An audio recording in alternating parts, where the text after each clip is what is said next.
ከውጭ የሚሰማው የዝናብ ድምፅ የቤቱን ጸጥታ ይበልጥ አጉልቶታል። ሰዓቱ ከሌሊቱ 6 ሰዓት አልፏል። ፌቨን ቀኑን ሙሉ በሥራ ስትባክን ውላ ስለነበር ድካም ተጫጭኗታል።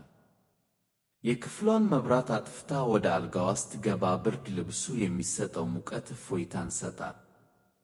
ነገር ግን ዓይኖቿን እንደጨፈነች አንድ እንግዳ ስሜት ተሰማት። በክፍሉ ውስጥ ብቻዋን እንዳልሆነች የሚጠቁም ስሜት ልቧ በፍጥነት መምታት ጀመረ። ምናልባት የዝናቡ ድምፅ ይሆናል ብላ ራሷን ለመረጋጋት ሞከረች።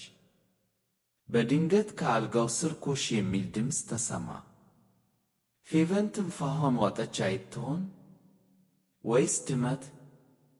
ነገር ግን ድምፁ ከባድ ነበር። የሆነ ሰው በደረቱ እየተሳበ ቦታውን ሲያመቻች የሚፈጠር አይነት ድምፅ። ፍርሃት እንደ በረዶ ቀዝቅዞ ያዛት። መንቀሳቀስ ፈለገች፣ ነገር ግን አካሏ አልታዘዛላት። አሁንም ድምፁ ተደገመ። በዚህ ጊዜ ግን የትንፋሽ ድምፅ ታክሎበት ነበር፣ የሰከነ ግን ያልተረጋጋ የሰው ትንፋሽ።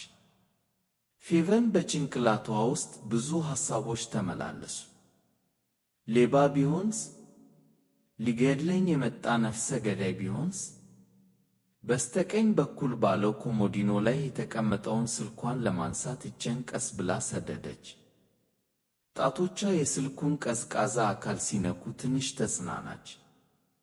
ድፍረቷን አሰባስባ በለስላሳ ግን በመርበድበድ ድምፅ ጠየቀች፣ ማነህ አንተ? ከአልጋው ስር ጸጥታ ሰፈነ። የዝናቡ ድምፅ ብቻ የክፍሉን ድባብ ሞላው። ፌቨን መልስ ሳታገኝ ስትቀር በፍጥነት ከመኝታዋ ተስፈንጥራ ወረደችና የመኝታ ክፍሉን መብራት አበራች። ብርሃኑ ዓይኗን እስኪያንባርቃት ድረስ ድንጋጤ ውስጥ ነበረች። አልጋው ስር ያለውን ነገር ለማየት ጎንበስ አለች። እጇ እየተንቀጠቀጠ ብርድ ልብሱን ገለበጠችው። ከአልጋው ስር የተኮራመተ አንድ ወጣት ልጅ አየች። ዕድሜው ከ15 ዓመት አይበልጥም። ልብሱ በዝናብ እርሷል። ፊቱ ላይ ፍርሃትና ረሃብ ይነበባል። እጆቹን አጣምሮ በድንጋጤ ወደ ፌቨን ተመለከተ። በእጁ የያዘው ስለት ወይም የከበደ መሳሪያ አልነበረም፣ ይልቁኑ አንድ የደረቀ ዳቦ ነበር። ፌቨን የጠበቀችው ጭራቅ ወይም ጨካኝ ሌባ ነበር። ያገኘችው ግን የክረምት ዝናብ ያንቀጠቀጠው የጎዳና ላይ ልጅ ነበር። የልጁ ዓይኖች ውስጥ የሚታየው ፍርሃት የሷን ፍርሃት አጠፋው። አትምቺኝ እባክሽን አለ ልጁ እየተንቀጠቀጠ። ዝናቡ በጣም ስለከበደብኝ ነው። በሩ ክፍት ሲሆን አይቼ ገባሁ እንጂ ሌባ አይደለሁም። ፌቨን ለጥቂት ሰከንዶች አፈጠችበት። የያዘችውን ስልክ ወደ አልጋው ወረወረች። ወደ ወጥ ቤት ሄደችና አንድ ብርጭቆ ሙቅ ሻይና ትኩስ ዳቦ ይዛ ተመለሰች። ና ውጣ አለችው። ልጁ ደንግጦ ተመለከታት። ውጣና ተመገብ፣ ከዚያም በሶፋው ላይ መተኛት ትችላለህ፣ ግን ጠዋት ስነሳ እዚህ እንድትኖር አልፈልግም። ልጁ ማመን አቃተው። ከአልጋው ስር እየተሳበ ወጣ። ምስጋና በዓይኖቹ ሞልቶ የቀረበለትን ምግብ በጉጉት መብላት ጀመረ። ፌቨን በሩቁ ሆና ስታየው ፍርሃቷ ወደ ርኅራኄ ተቀይሮ ነበር። ያቺ ሌሊት ለፌቨን አስተማሪ ነበረች። አንዳንዴ የምንፈራው ነገር በጨለማ ውስጥ የተደበቀ ጭራቅ ሳይሆን እርዳታ የሚፈልግ ሰው ሊሆን ይችላል። ከአልጋው ስር የነበረው እንግዳ በዚያች ሌሊት ከፍርሃት ምንጭነት ወደ የሰብአዊነት ፈተናነት ተቀየረ። ጠዋት ላይ የመኝታ ክፍሉን መስኮት ሰብሮ የገባው የፀሐይ ብርሃን ፌቨንን ከእንቅልፎ ቀሰቀሳት። ዓይኖቿን ስትገልጥ ለቅጽበት ያህል ስለ ትላንትናው ምሽት ክስተት ሕልም የመሰለ ስሜት ተሰማት። ነገር ግን ወለሉ ላይ የወደቀውን የዝናብ ውሃ ጠብታ ስታይ ሁሉም ነገር እውነት መሆኑን አረጋገጠች። በፍጥነት ከአልጋዋ ተነሳች። ልቧ በጥርጣሬ እየተመታ ወደ ሳሎን አመራች። እውነትም ሄዶ ይሆን ወይስ ቤቱን ዘርፎ ጠፍቷል የሚለው የጥርጣሬ ሐሳብ አእምሮዋን ወጠረው። ሳሎን ስትደርስ ግን ያየችው ማመን አቃታት።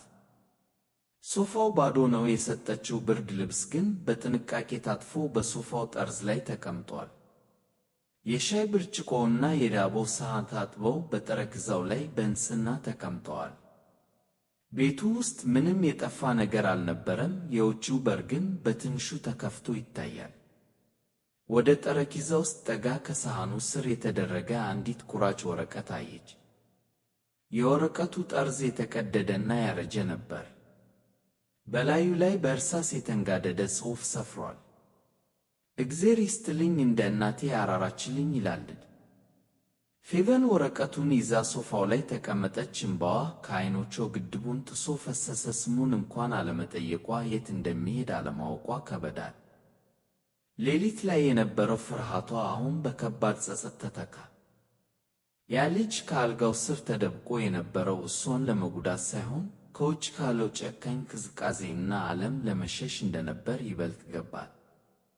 ቀናት አለፉ። ፌቨን ወደ መደበኛ ሕይወቷ ተመለሰች፣ ግን እንደ በፊቱ መሆን አልቻለችም። መንገድ ላይ የምታያቸው የጎዳና ልጆች ሁሉ ያንን ልጅ ያስታውሱት ጀመር። ዝናብ በዘነበ ቁጥር ዛሬ ሴት ተጠልሎ ይሆን የሚለው ሐሳብ እንቅልፍ ነሳት። አንድ ቀን ከሰዓት በኋላ ከሥራ ወጥታ መኪናዋን ወደ ቤት እየነዳች ነበር። በትራፊክ መብራት ሲያዝ በመስኮት ወደ ውጭ ተመለከተች። መንገድ ዳር ላይ ፕላስቲክ ሰብስበው በተሸከሙ ልጆች መካከል እሱን አየችው። ያው የዛለ ልብስ፣ ያው የተረጋጋ ግን የደከመ ፊት። መብራቱ አረንጓዴ ነበረ፣ ግን ፌቨን መኪናዋን አላንቀሳቀሰችም። ከኋላ ያሉት መኪኖች ጥሩምባ ሲያጩባት ደንገጥ ብላ መኪናውን ወደ ቀኝ ታጠፈችና አቆመች። ወርዳ ወደ ልጆቹ አመራች። ልጁ ቀና ሲል አያት። መጀመሪያ የደነገጠ መሰለ፣ ሊሮጥም ዳዳው። ነገር ግን ፌቨን ፈገግ አለች። ያቺ በዚያች ሌሊት ያየችው ርኅራኄ የተሞላባት ሴት መሆኗን ሲያውቅ ረጋ አለ። ስምህ ማን ነው? ጠየቀችው፣ ድምፅዋ በጉሮሮ ውስጥ ታንቆ። ናሆም እባላለሁ አለ ልጁ አንገቱን ደፍቶ። ናሆም።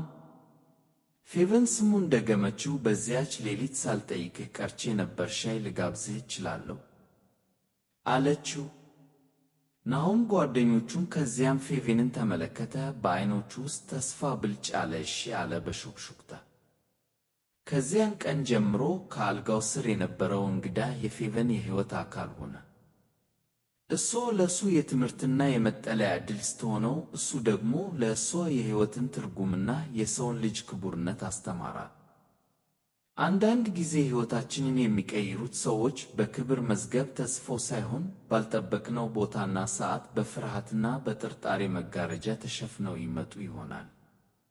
ለቻናላችን አዲስ ከሆናችሁ ቻናላችን ሰብስክራይብ፣ ላይክና ሼር አድርጉ። ተከታታይ ቪዲዮ እንዲደርሳችሁ የደወል ምልክቷን ተጫኑ። መልካም ጊዜ።